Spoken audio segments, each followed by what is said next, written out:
Salut à toutes et à tous, j'espère que vous allez bien aujourd'hui. Ici c'est Mike le Gobi, alias le traceur de code. Découvrons les fonctions en Python.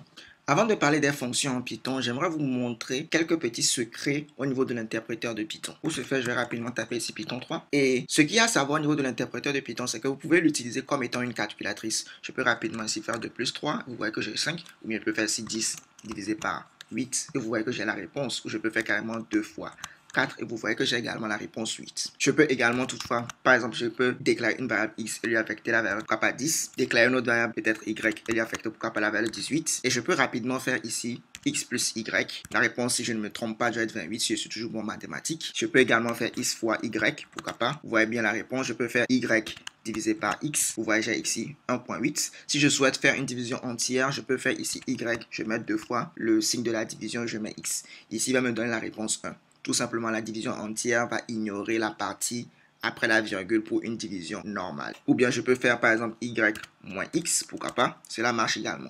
Et je peux faire ce que l'on appelle l'incrémentation. Par exemple, si je souhaite augmenter la valeur de ma variable x d'un, actuellement, elle vaut 10. Si je souhaite que sa valeur ne passe à 11, je peux faire quelque chose comme ceci. Donc, j'affecte à x plus 1. Et là, si je tente d'afficher x, j'ai bel et bien 11. Ou bien, je peux faire une autre écriture. Je fais ici x plus égale à 1. Et normalement, actuellement, la valeur de x est 11. Si je rajoute encore 1, ça va passer à 12. Donc, ça, c'est une autre écriture de ce que j'ai écrit précédemment. Vous voyez, si je tape maintenant x, j'ai également 12. Tentons de mieux comprendre cette histoire d'incrémentation. Imaginons que l'on a notre variable x représentée par cette boîte. On va ouvrir notre boîte et on va faire sortir la valeur 10 qui est à l'intérieur. Puis après, on va prendre cette valeur 10 là et lui ajouter 1. Le résultat est évidemment 11. Parfait. Maintenant, ce que l'on va faire, c'est une fois qu'on en a obtenu le résultat 11, on va mettre ce résultat 11 là dans notre boîte, comme ceci. Parfait. Maintenant qu'on a fini d'obtenir notre résultat, on a mis dans notre boîte. Tout ce qu'il nous reste à faire, c'est fermer notre boîte. Et voilà, incrémentation réussie. Après, si vous voulez utiliser votre variable, il vous suffit juste de rouvrir votre boîte et obtenir votre résultat 11, comme on a vu tout à l'heure avec l'interpréteur. Alors, je sais que je vous ai déjà montré plusieurs moyens pour exécuter votre code Python. Mais dans cette vidéo, je vais vous montrer un autre moyen encore très intéressant. Pour ce faire, nous allons utiliser Anaconda. Je vous donne rendez-vous à cette adresse www.anaconda.com.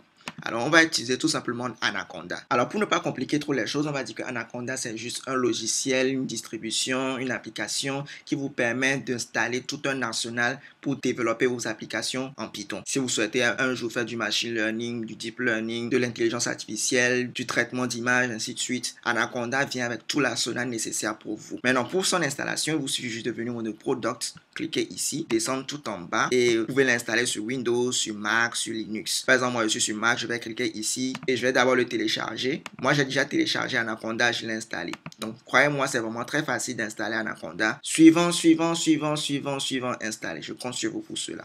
Une fois que vous avez fini d'installer Anaconda, ce sera très facile. Par exemple, moi dans mon cas, je vais venir ici, je vais chercher Anaconda. Anaconda Navigator, je vais juste le sélectionner et je vais patienter un moment. Une fois Anaconda lancé, vous allez voir une interface comme celle-ci. Ici, vous pouvez cliquer juste sur OK. Nous, ce qui nous intéresse ici au niveau de Anaconda, c'est Jupyter et Spyder. En gros, ce sont des éditeurs de texte pour vous permettre d'écrire votre code Python facilement et l'exécuter tranquillement. Dans cette série de vidéos, je vais utiliser soit Jupyter, soit Spyder. Et vous allez après voir celui qui vous plaît le plus et l'utiliser comme vous le souhaitez. Pour cette vidéo-ci, je vais utiliser par exemple Spyder. Et voilà, on est au niveau de Spyder et on va enfin découvrir c'est quoi les fonctions en Python.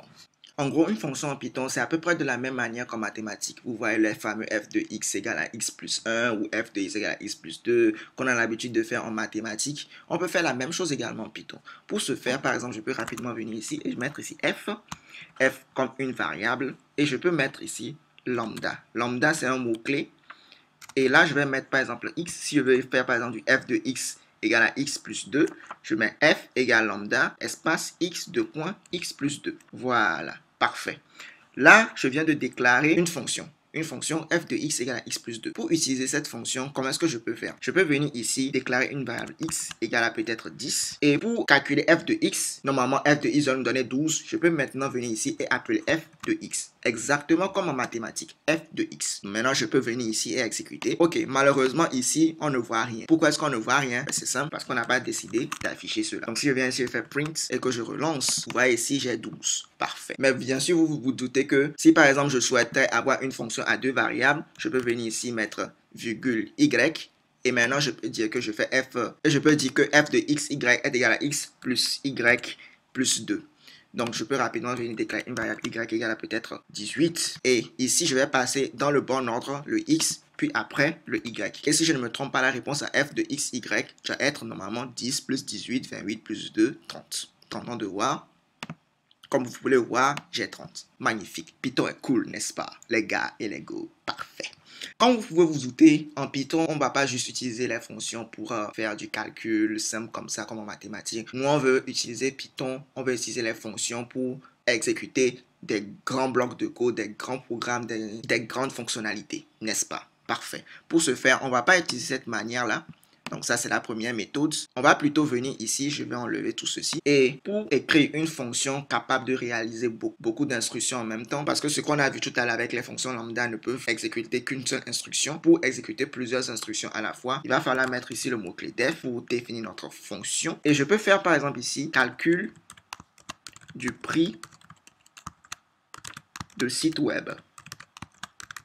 Voilà.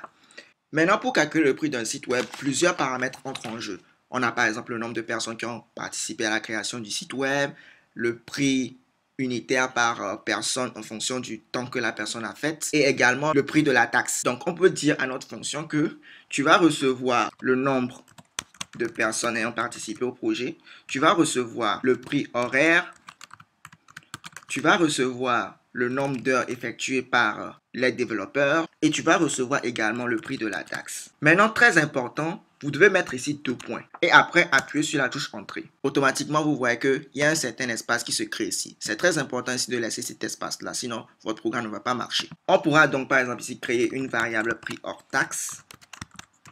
Et on va dire que le prix hors taxe est égal au nombre de personnes ayant participé au projet, multiplié par le prix horaire, multiplié par le nombre d'heures. Ça, c'est juste un exemple. Ce n'est pas ce qui se fait forcément en réalité. Ensuite, on pourra dire que le prix final est égal au prix hors taxe plus la taxe. Finalement, pour pouvoir utiliser le résultat final du prix dans nos programmes ultérieurement, il va falloir qu'on mette ici un mot-clé très important que vous devez retenir dans toute votre carrière de développeur. Return. Et après, on va mettre ici tout simplement notre prix. Parfait. Maintenant, on va dire que dans notre projet, il y avait peut-être 5 personnes et le prix horaire, c'est peut-être 20 000 francs CFA. Le nombre d'heures effectuées par les personnes, c'est peut-être 75 heures de temps. Et le prix de la taxe, c'est peut-être 5 000 francs CFA. À présent, on va faire ce que l'on appelle l'appel de fonction. On va appeler notre fonction calcul de prix de site web, calcul du prix du site web. On va appeler notre fonction et on va lui passer les arguments. Vous voyez ici, on a mis ici arguments. On va lui passer les arguments dans l'ordre respectif comme ceci. Je peux tout simplement faire ici un copier-coller puisque j'ai utilisé les mêmes. Donc ici, on appelle ça les paramètres. Lorsqu'on est en train de définir la fonction, on les appelle ici les paramètres. Et lorsqu'on fait l'appel à la fonction, on appelle ça les arguments. Je passe ici les arguments à ma fonction. Parfait. Et je vais pourquoi pas exécuter ceci. Normalement, on ne doit rien voir. Vous voyez, malheureusement, on n'a rien obtenu comme résultat. Pour qu'est-ce qu'on n'a rien obtenu? Tout simplement parce qu'on n'a pas fait un print. Ici, je fais un print. Et voilà. Donc, voici un peu, à peu près le prix de notre site web qu'on a créé. 7 500 000 francs CFA. Faire un site web, là, ça rapporte beaucoup d'argent. Super. Une dernière chose que j'aimerais vous dire, c'est qu'en Python, il existe ce qu'on appelle des fonctions built-in, c'est-à-dire des fonctions qui sont déjà disponibles pour nous. On n'a pas besoin de les définir en Python. C'est par exemple le cas de la fonction ici print, qui nous permet d'afficher tout ce que l'on veut. Il en existe plusieurs d'autres, mais vu que je ne veux pas trop compliquer encore cette vidéo, on verra cela dans un sujet ultérieurement. Abonnez-vous pour ne pas rater la vidéo sur les fonctions built-in en Python. Alors, ce sera tout pour cette vidéo. Merci de l'avoir suivi. Rendez-vous donné dans la prochaine vidéo où on va voir ce que c'est que les séquences et les dictionnaires. D'ici là, portez-vous bien. Stay tuned and take care. Peace.